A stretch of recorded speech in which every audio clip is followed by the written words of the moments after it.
the black woman is in a unique position because she has less controls, she's under fire, and she's under all of the pressure from the black male, white woman, and the white male standing on top of her. This creates a powerful motherfucker.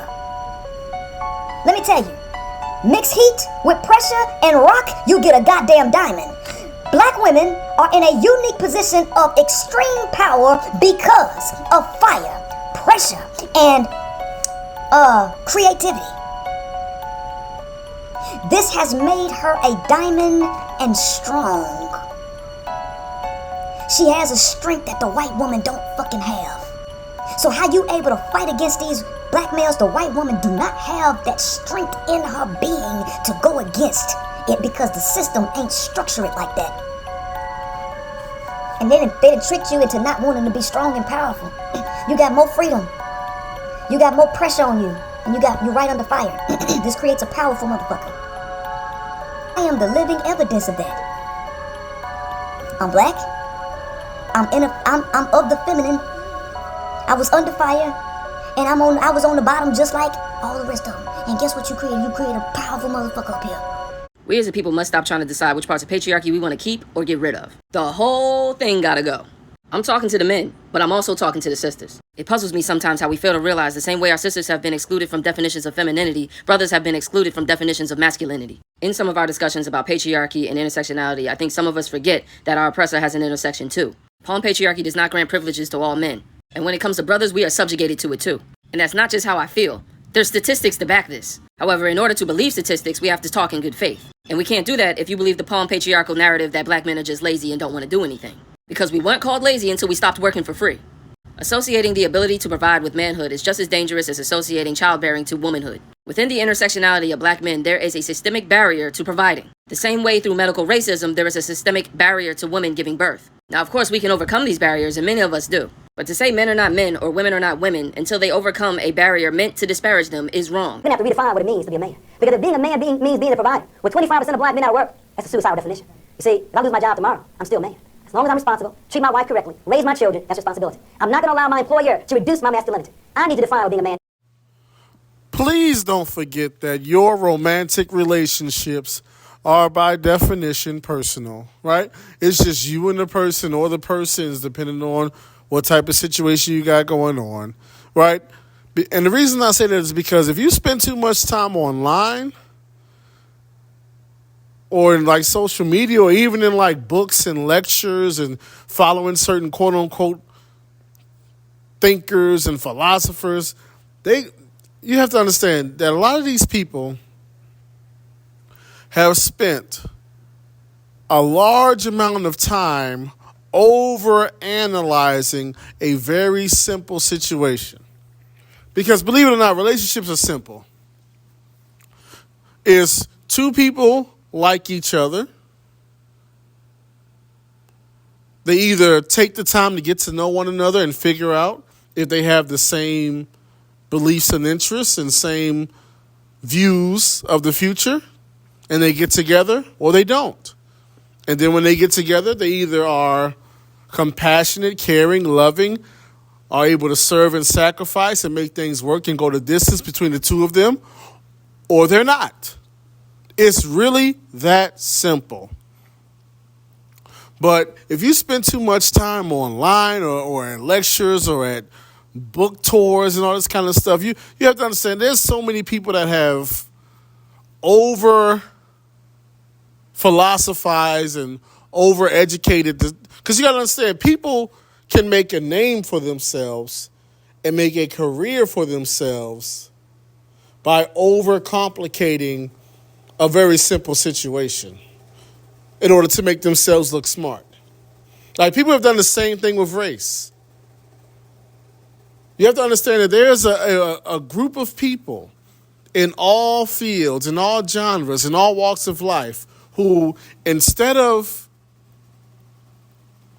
living life and becoming someone who has wisdom in that area from experience and success, there's a group of people who they want to make a name for themselves and a career for themselves and be respected as thought leaders by over analyzing and over educating and philosophizing the situation. And you have a lot of people doing that with relationships and male and female dynamics. Like if you go on, like if you don't believe me, get on TikTok right now and type in Black Patriarchy. Like, I'm gonna just give you the simple version. All a patriarchy is a family structure where the man is the head of the family. That's all it is. It's not that complicated. And so you either want the man to be the head of you as a woman in terms of he's protecting, he's providing. You defer to him or you don't. As a man, you either want that responsibility and the perks that come with that or you don't. It's not that complicated. But once again, get on TikTok and type in Black Patriarchy, and you'll hear all this stuff about intersectionality and white supremacy and misogyny and homophobia and adjacent to power structures and emulating white power and, man, I'm telling you, communism, and I promise you I'm not exaggerating. You'll see, like, the post is supposed to be about Black patriarchy, which is just about male headship in his romantic relationship. It's really not that complicated. But you have people who, they have to make something simple complex in order to seem smart. So all of a sudden they're talking about misogyny and, you know, what's going on in the Western world and imperialism. And it's like, come on, but like, stop it. And in 1666, this happened, and in 1845, and the ISIS papers, and Moynihan Report, and Moynihan Scissors, and like, bro, stop. And the funny thing about it is, it's men and women doing this. Heterosexual and non-heterosexual. Like, seriously, married, single, like, it's crazy. But what you'll notice what I've seen in a lot of instances is two things. Either the people who make a name for themselves by overcomplicating and philosophizing the situation, most of those people with all this knowledge and information that they supposedly have on the topic, most of them can't maintain a successful personal relationship and they die alone. Or they're a married person, but instead of them just talking about the simplicity of their relationship and how they make it work, they instead go the extreme route because that's what gets them notoriety and money. Because trust me, there's quite a few married people in these spaces, and they know that quite simply, you get with somebody and y'all share, y'all are compassionate, y'all both serve each other, y'all both sacrifice for each other, y'all both want this thing to work, and it works. It's not that complicated. But you can't write a whole bunch of books about that. You can't do a whole bunch of lectures about that. So you got to get on social media and on stages and on books, and you got to fluff it up.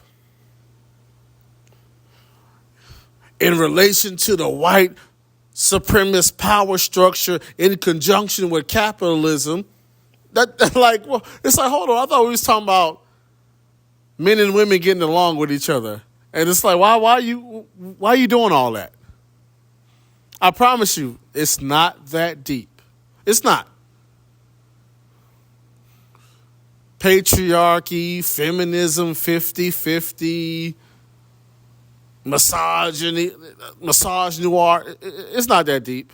It's simple. I'm going to give it to you right now. I ain't going to be able to sell no books off of this, right? Because it's really that simple. You meet a person you're attracted to. They're attracted to you. At that point in time, it just comes down to what type of relationship are you looking for? Are they looking for the same type of relationship? Then from there, it comes down to what relationship dynamics are you comfortable with? Which ones are they comfortable with? Then from there, it goes to the two of you are either willing to give, serve, sacrifice, be compassionate, be understanding, be kind, and be patient and make it work, or you're not. It's that simple. Please don't spend all this time with people trying to make this thing like some super complex, super smart type of thing. Because all you're going to do is you're going to go down this rabbit hole. That's what you're going to do. You're going to go down a rabbit hole, and next thing you know, you're going to be using all these big words, all these $5 words, all these college words to try and explain. See, and this is what happens. You'll sit there and you'll try to explain the larger situation and the larger system. And you want to go all the way back 50 years, and you want to go back to slavery, and you want to go to the psyche of black men and the psyche of black women, and you want to talk about economics. Listen,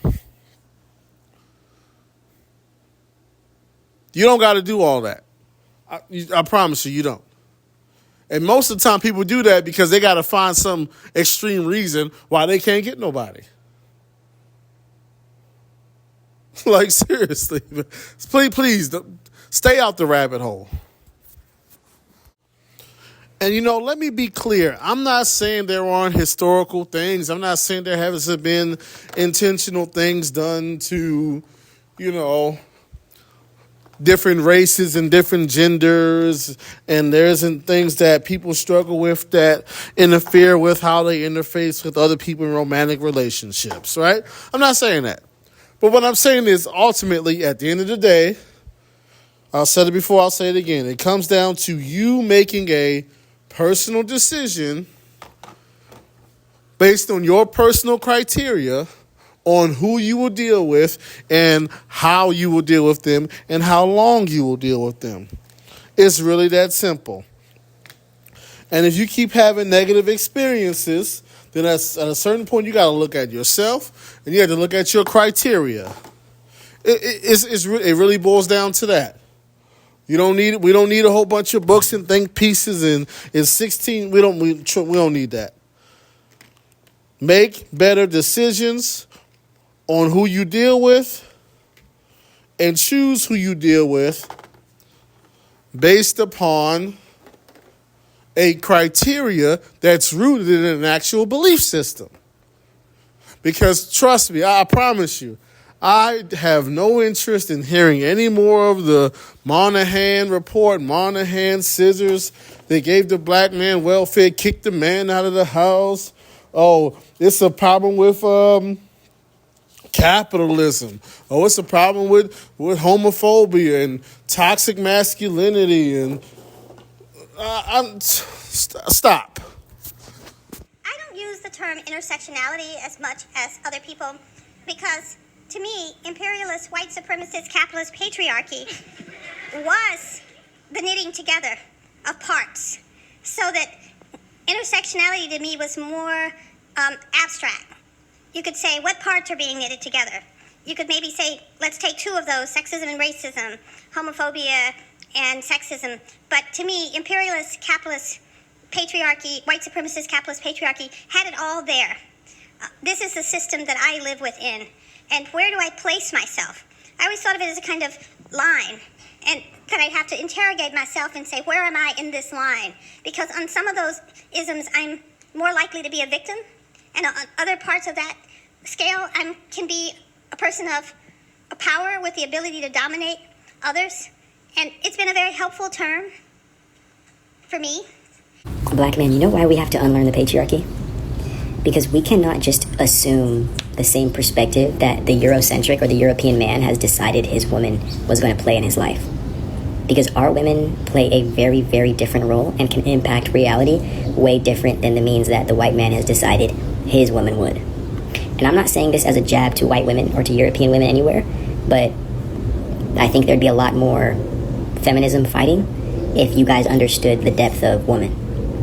And you know what? Maybe what they're able to assess in you is all you guys are. And if that's it, so be it. But that is a very, very, very limiting standard when it comes to us being able to address the depth and the divine power that comes with other women, especially our own black melanated women. We've allowed this patriarchy to create so much of our ego that we need to, even as our women grow, black women are the smartest women in America. Somebody pull that statistic up where they're the most highly educated women. And we continue to squash and to limit and to pull down the power that our women are clearly showing us, because this system allows our ego to be prioritized over the development and the rise of consciousness. I beg your pardon.